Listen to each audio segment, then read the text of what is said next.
నాలోని భావాలు. మీకో చిన్న కథ చెప్పనా? ఒక అడవిలో ఒక ఏనుగు బాగా స్నానం చేసి అలా నడుచుకుంటా వెళ్తా ఉంటుంది. దానికొక చిన్న పంది ఎదురైతుంది. దాన్ని తొక్కేయకుండా దానికి దారిస్తుంది.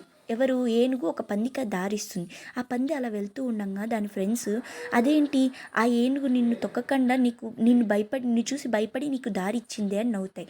అది విన్న మిగతా ఏనుగులు, నాకు నువ్వు ఇంత భారీ పర్సనాలిటీవి, ఆ పందిని చూసి భయపడచ్చా అంటాయి. అప్పుడు ఆ ఏనుగు ఏం చెప్తుందో తెలుసా? నాకున్న పర్సనాలిటీకి దాన్ని తొక్కేయచ్చు, కానీ నేను ఇప్పుడే స్నానం చేసి వచ్చాను. అదేమో బురదలో పొల్లి వచ్చింది. దాన్ని తొక్కితే నా కాలికే కదా బురద అంటుకుండేది అంటుంది. దీన్ని బట్టి మీకేం అర్థమైంది? మీ లైఫ్లో మీరు వెళ్తున్న గమ్యానికి మీరు చేరుకునేటప్పుడు మీకు కూడా ఇలా ఎంతోమంది బురద చల్లే వాళ్ళు ఎంతోమంది ఎదురవుతారు. వాళ్ళందరినీ తొక్కుకుంటూ పోతే మీ లైఫే కదా ఆగిపోయేది. ఇప్పుడు ఇంకా లైఫ్ని మనం గమ్యాన్ని చేరుకుండేది. అలాంటి వాళ్ళని ఎదుర్కోవాలంటే కొన్ని పట్టించుకోనట్టు ఉండాలి, కొన్ని చూసి చూడనట్టు ఉండాలి. చాలా వరకు మనకున్న లక్ష్యాన్ని మనం చేరుకోవాలంటే మనం కష్టపడే కష్టాన్ని మనం ఎదుర్కోవాలి.